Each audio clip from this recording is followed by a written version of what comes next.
राजस्थान में गहलोत सरकार पर एक से बढ़कर एक आरोप लगे, चाहे फिर वो भ्रष्टाचार का हो, बेरोजगारी का हो या फिर पेपर लीक मुद्दे का हो। इन सब का तोड़ निकालने के लिए अशोक गहलोत सरकार ने मास्टर स्ट्रोक्स खेले। एक के बाद एक कानून और विधेयक लेकर आए। बेरोजगारों के लिए न्यूनतम आय गारंटी योजना, किसानों के लिए ऋण माफी योजना और पेपर लीक के लिए कानून बना लिया। लेकिन क्या इन कानूनों के विधेयकों की जमीनी हकीकत क्या है? क्या ये अमली जामा पहन पाएंगे? क्या सरकार के पास वाकई में ये कानून और विधेयक लाने का असल हक है? सब कुछ जानेंगे इस वीडियो में, चर्चा करेंगे। चर्चा के लिए हमारे साथ मौजूद हैं हमारे editor in chief Varun Bhansali जी।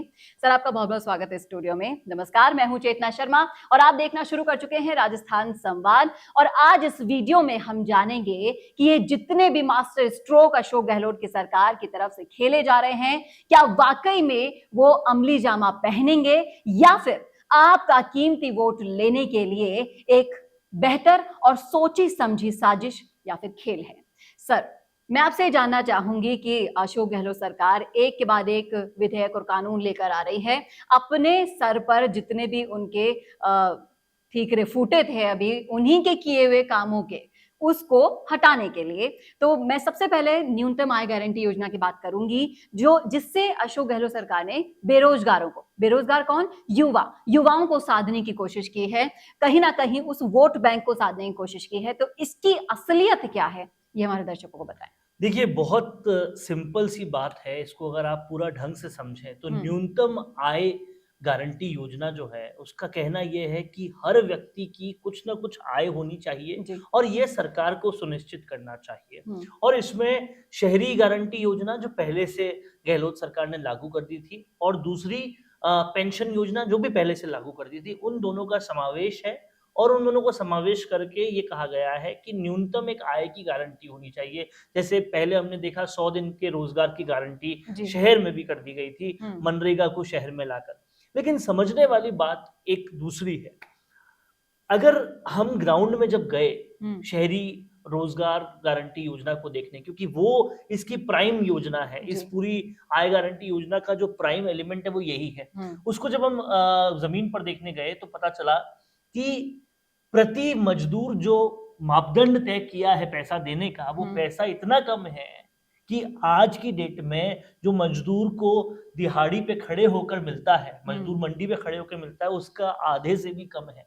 और वो भी अगर केवल 100 दिन के लिए मिले तो एक साल में 300 से ज्यादा दिन होते हैं। उसमें से 100 दिन आपको पैसा मिले तो क्या आपका जीवन यापन चल पाएगा? क्या वो किसी भी तरह की गारंटी हो पाएगी? ऐसे कई चीजें ग्राउंड इंप्लीमेंटेशन में तो कारगर साबित नहीं होती। लेकिन जब हम इसके भी आगे की बात करते हैं, आप अगर कोई आय की गारंटी दे रहे हैं तो उसमें सरकार का पैसा लगता है और वो जो पैसा होता है उसको समझने वाली बात यह है कि केंद्र सरकार और राज्य सरकार ये दो अलग अलग व्यवस्थाएं हैं, पर केंद्र सरकार के पास फाइनेंस के ज्यादातर सब्जेक्ट्स हैं, यानी कि ज्यादातर पैसा केंद्र सरकार के पास ही रहता है। वो जब तक पैसा जारी ना करे किसी भी स्कीम को लागू ढंग से नहीं किया जा सकता।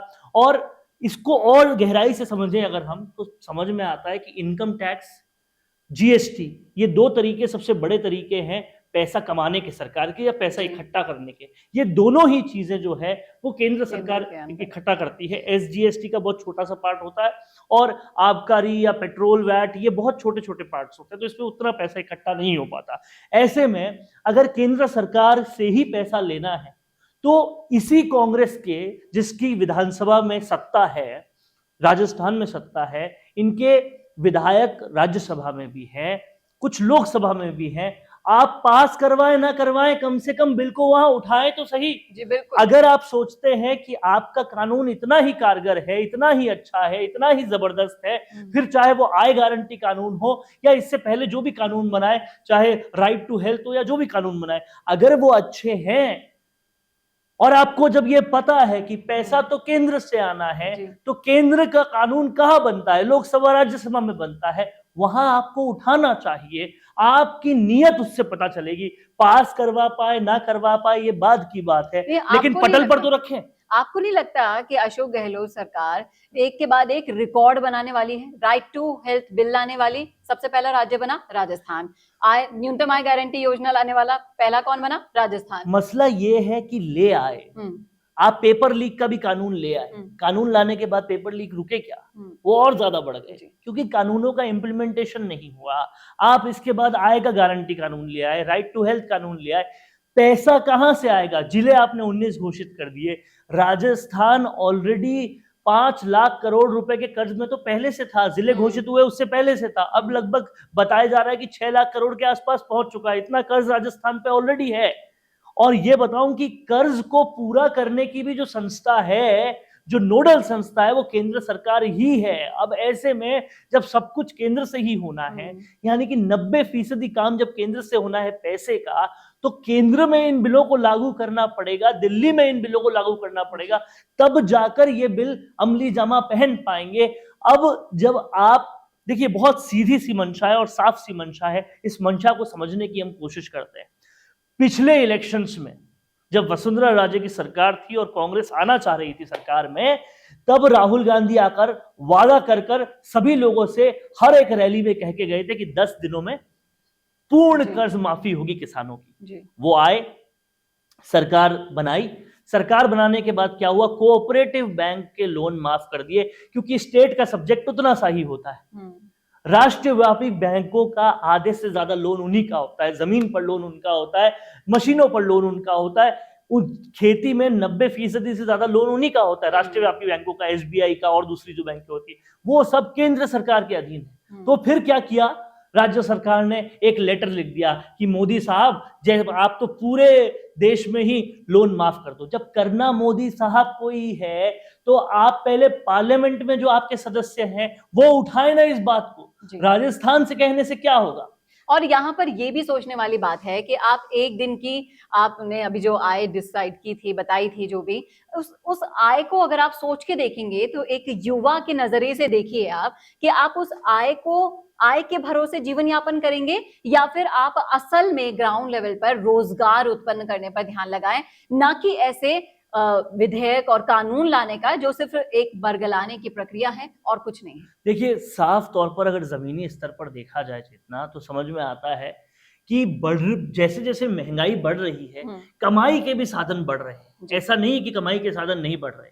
आज जब भारत में डेटा सबसे सस्ता है वर्ल्ड में, तो उस इंटरनेट डेटा का उपयोग करके स्विगी पर, जोमेटो पर फूड डिलीवर करके भी आदमी पैसा कमा रहा है, ओला चला के भी पैसा कमा रहा है। एक बाइक अगर किसी के पास है, तो उस बाइक को भी चलाकर वो पैसा कमा पा रहा है उस डेटा के बलबूते पर। तो रोजगार के साधन हैं, लेकिन अगर उसे भी कोई करने में सक्षम नहीं है और आप उसे कुछ न्यूनतम आय दे रहे हैं, तो कम से कम वो उतनी तो हो जो आज की बढ़ती हुई महंगाई जिसके बिल्कुल समानांतर चल रही है कमाई की व्यवस्थाएं, उतनी कमाई तो हो पाए। मजदूर मंडी में जो लोग अपना घर बनाने के लिए मजदूर जहां से ले जाते हैं, उनको जितनी दैनिक आय मिलती है, कम से कम उतनी तो दीजिए। जी बिल्कुल। और यहाँ पर आप लोगों को इसका जो तोड़ है, निचोड़ है, वो समझने की जरूरत है, क्योंकि ये सरकारें हैं, अपना ठीकरा दूसरी सरकार की तरफ फोड़कर और ये दूसरी सरकार की तरफ फोड़ने वाला काम जो आपने कहा है, यही बिल्कुल सच है, क्योंकि आखिरी सत्र का आखिरी दिन है आज। यानी कि जिस वक्त हम ये वीडियो रिकॉर्ड कर रहे हैं उस वक्त 2 अगस्त है, और 2 अगस्त को ही आखिरी सत्र है। 2 अगस्त को ये बिल ले आना और ले आके अपनी वाहवाही लूट लेना, ये नहीं बताना कि इंप्लीमेंट कैसे होगा। ऐसे में आप दूसरी सरकार की तरफ ही एक बड़ा सा बिल फाड़ दे रहे हैं। राज्य पे जब पहले से 6 लाख करोड़ का कर्जा है, तो वो कर्जे को भुगतेगा कौन? जनता ही भुगतेगी। ये आप बात सामने नहीं लाते।